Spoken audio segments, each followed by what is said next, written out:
안녕하십니까. 오늘은 이제 뇌와 마음 세 번째 헤라클레이토스라고 하는 철학자의 텅 빈 마음에 관한 주구를 얘기해 보도록 하겠습니다. 아시다시피 헤라클레이토스는 BC 6세기경에 이제 그리스의 이제 이 아나톨리아 지방, 지금 터키 지방인 이오니아 학파로 분류되는 사람입니다. 이오니아 학파는 어딥니까? 이탈리아의 엘레나 학파하고 다르게 물질 중심의, 자연과학 중심의 철학을 추구했던 사람들이죠. 어쨌든 헤라클레이토스는 소크라테스보다 한 세대 앞선 철학자입니다. 근데 이제 이 사람이 텅 빈 마음, 텅 빈 상태, 마음의 텅 빈 상태와 관련하여 어떤 생각과 말을 했는지 보도록 하겠습니다. 이 사람은 이런 표현을 썼습니다. 신은 보통 이제 우리는 신을 광명이다 이렇게 보는데 그게 아니고 신은 전체성이다 이렇게 얘기합니다. 신은 낮이자 밤이며 겨울이자 여름이고 전쟁이자 평화이며 포만감이자 배고픔이다. 이게 뭡니까? 신은 어느 하나도 빠뜨리지 않는다는 것이죠. 전체다 이렇게 이야기를 하고 있습니다. 두 번째는 그렇기 때문에 오르막과 내리막은 동일하다. 선과 악은 하나다. 그죠? 선과 악은 하나다. 이거 대단히 이제 뛰어난 통찰인데, 똑같은 원리로 해서 삶과 죽음, 깨어남과 잠듦, 젊음과 늙음은 같은 것이다. 같은 것이다. 다른 게 아니다. 라고 이야기를 합니다. 그래서 보통은 이제 이것과 저것을 구분하고, 이것이 더 좋기 때문에 선택하는 그런 이제 선악 미추, 진위라고 하는 관점하고는 다른 관점을 제시하고 있습니다.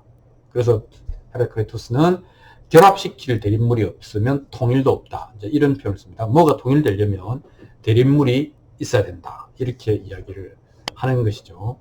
그래서 이런 관점으로 이제 실질적으로 모든 것이 하나다라고 하는 얘기를 하고 있습니다. 그러니까 이 대립물과 통일 이거 보면 결국 이것과 저것은 서로 의존하고 의존해서 모여서 발생한다라고 하는 부처님의 연기법과 일맥상통한다 이렇게 보겠습니다.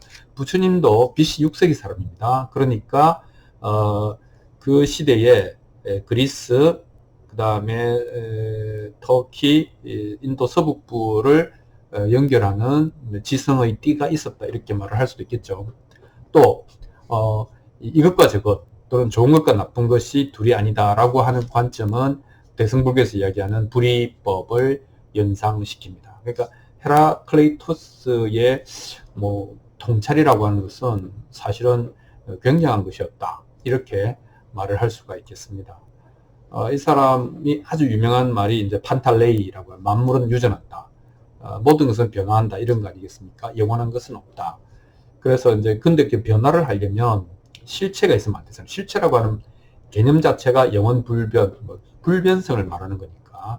그래서 실체가 없기 때문에 변할 수 있다. 이렇게 말을 하는 것이죠.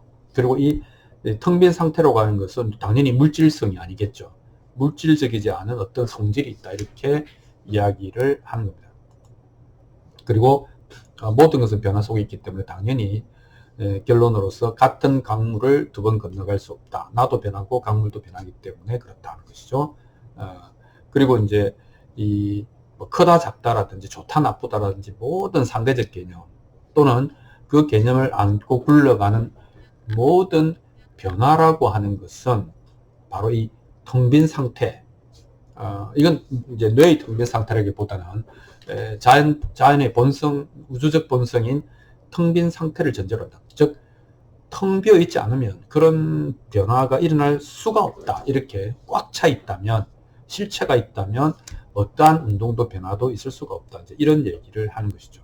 그러니까 모든 것의 배후에 있는, 그러면서 모든 것을 가능하게 하고 끝내는 그 모든 것이 그것으로 돌아가는, 그것을 헤라클레이토스는 로고스라고, 우리가 아주 익숙한 단어죠. 로고스라고 이야기를 했습니다. BC 6세기에 이런 생각을 하고 이런 말을 했다면 참 대단하다고 생각하는데, 그래서 이제 이 로고스라고 하는 것의 개념을 이제 어떤 대립과 조화를 하나로 본다. 다양성과 통일성을 하나로 본다. 그리고 모든 것의 근원이고 또 모든 것이 그리로 돌아가는 곧 귀결점으로서의 로 본다라고 하는 것을 이름하여 로고스다 이렇게 이야기를 했습니다. 이렇게 보면 우리가 이제 그 불교를 공부하는 사람들이 생각하는 대승불교의 공이라고 하는 사상이 단순히 뭐가 없다라고 하는 상태가 아니지 않습니까? 모든 것의 근원일 수 있는데 이 대승불교의 공의 사상과도 매우 유사한 아이디어다 이렇게 이야기를 할 수 있겠습니다. 물론 서양에서 이 로고스는 결국은 나중에는 기독교를 만나서 어떻게 보면 신성과 이제 굉장히 이제 신성의 한 측면을 이제 말하는 것이 되죠.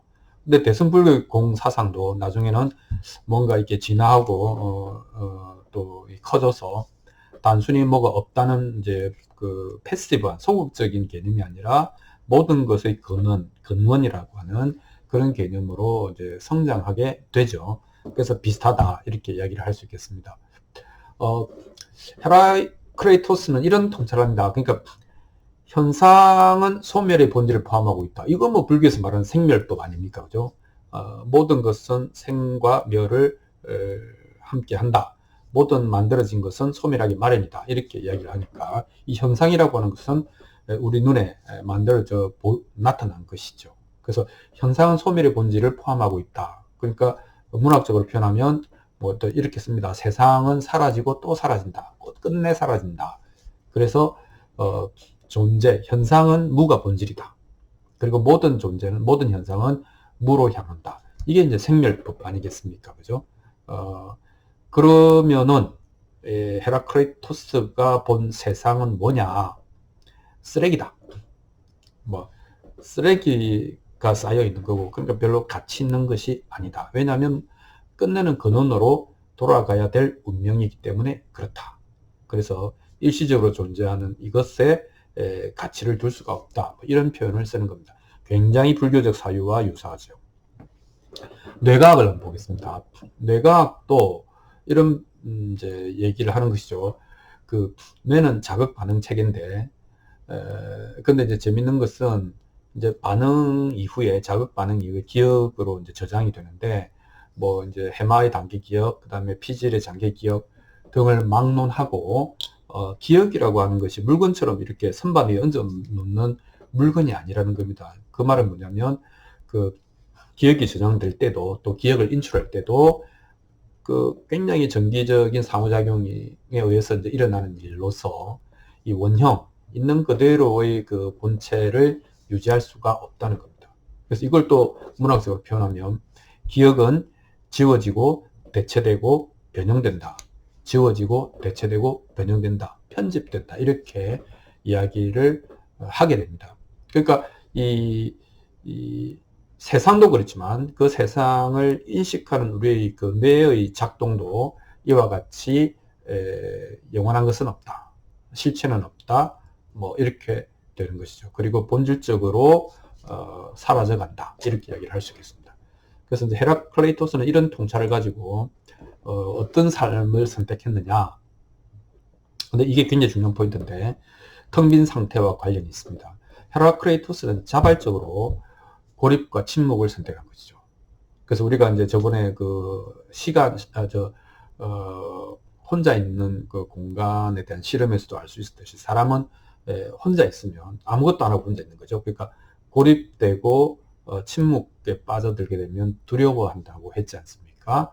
그런데 현대인들이 바로 공포를 느낀다는 그 고립과 침묵을 헤라클레이토스는 자발적으로 이제 선택을 합니다. 왜냐하면 자기가 통찰한 세상은 뭡니까?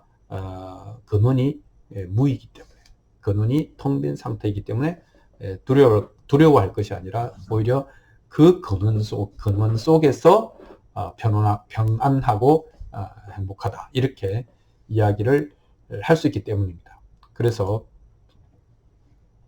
또 이제 헤라크레이토스의 그 글은 남아있지만 매우 그 난해하다. 이렇게 이야기를 합니다. 그래서 소크라테스는 뭐 헤라크레이토스를 칭찬하는데, 우리가 알 수 있는 얘기도 훌륭하다. 그런데 우리가 이해할 수 없는 얘기도 훌륭할 것이라고 믿는다. 뭐 이런 표현을 썼다고 합니다.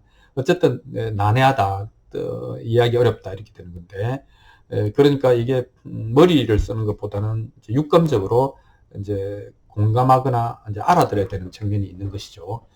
그 사람이 이렇게 말과 글을 사용하는 데는 이제 또 텅 빈 상태와 관련 있는 이유가 있는 겁니다. 그러니까 이 텅 빈 상태라고 하는 것은 논리적인 이해의 대상이 아니고 그 체험을 필요로 한다. 뭐 이런 점에서 이 소위 이제 선불교가 말하는 그 언어 도단 심행 점열, 그죠? 머리를 쓸 수 없다, 생각을 굴릴 수 없다, 말로써 해결할 수 없다라고 하는 관점을 그대로 가지고 있습니다. 그러니까 이 존재의 본질상 이 텅 빈 상태라고 하는 것은 물질도 아니고 그래서 이것은 우리가 포착해서 언어화할 수 없다 이렇게 이야기를 하는 겁니다. 그런데 뇌과학에서 또 이제 이걸 또 지지하는 게 뭐냐면, 그게 이제 예를 들어 우리 뇌에서 뇌가 텅 빈 상태로 향할 때에 이제 어떤 것들은 활성화되고 어떤 것들은 이제 비활성화될 거 아닙니까? 그 중에서 그 대뇌 피질의 그 언어 중추, 그 브로카 베르니케 영역이죠. 그 언어 중추가 비활성화되더라. 그쪽에 비활성화가 눈에 띄게 보이더라는 것이죠. 그러니까 뭡니까? 진리라고 하는 것은 언어화할 수 없다. 텅 빈 상태가 나타나면 언어는 침묵한다. 이렇게 말을 할 수가 있겠습니다. 그것도 다르게 이야기하면 그 노자가 이야기한 것처럼 아는 자는 말하지 않고 말하는 자는 알지 못한다. 뭐 이런 표현하고도 유사하다. 이렇게 이야기할 수 있겠습니다. 자, 이제 좀 더 본질적인 질문을 해야 되는데, 우리가 이제 뇌는 아주 효과적으로 작업을 수행하고자 하는 기관인데, 때로는 sometimes, 가끔 뇌는 완전히 텅 빈 상태를 갈구하기도 한다. 이렇게 이야기를 하지 않았습니까? 자, 그런데 헤라클레이토스는 텅 빈 상태야말로 이 일시적인 상태가 아니라 항구적인 원형적인 상태고, 우리 모두는 좋건 싫건 원하든 원하지 않든 그리로 나아간다. 종래에는 텅 빈 상태가 된다. 라고 이제 그걸 로고스로 봤거든요. 그러면 그래서 그런 통찰에 따라서 스스로 자발적인 고립을 선택하고 침묵을 선택했는데, 그러면 이 자발적 고립과 침묵 속에서 자기의 그 통찰에 의해서 헤라클레이토스는 행복했을까? 이런 질문을 우리가 이제 해봐야 되는 겁니다.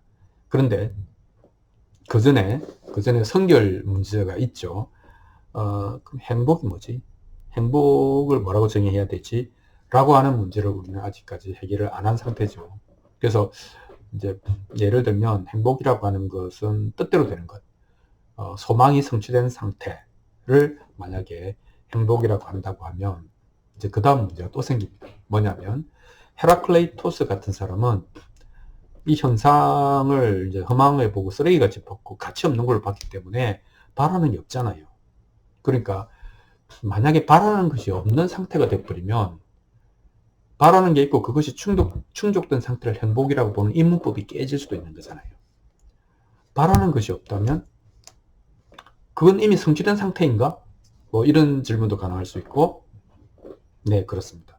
그래서 이런 이분법적인 문법에서 떠난 이 사람을 어떻게 평가하기는 어렵다. 심지어는 이 사람이 행복했는지도 알 수 없다. 그리고 이 사람이 말하는 행복이란 뭔지도 우리는 알 수가 없겠다 하는 겁니다. 다만 확실한 것은 어쨌든 헤라클레이토스는 삶에서 그 몸부림, 아웅다웅하는 드자지에서 한 걸음 물러나서 자발적인 텅 빈 상태, 즉 관계의 고립과 언어의 침묵을 선택해서 살았다. 그렇게 살다가 갔다. 이렇게 이야기를 할 수 있겠죠. 그래서 어쨌든 이제 어떻게 보면 인류사에서 굉장히 초기 철학자 중에 두 사람, 그리스의 헤라클레이토스와 붓다 같은 시대입니다. 굉장히 유사한 사유를 전개하고 그것을 실천했다. 이렇게 이야기를 하면서 텅 빈 상태를 한 번 더 환기해보는 그런 시간이었습니다. 오늘 여기까지 하겠습니다. 고맙습니다.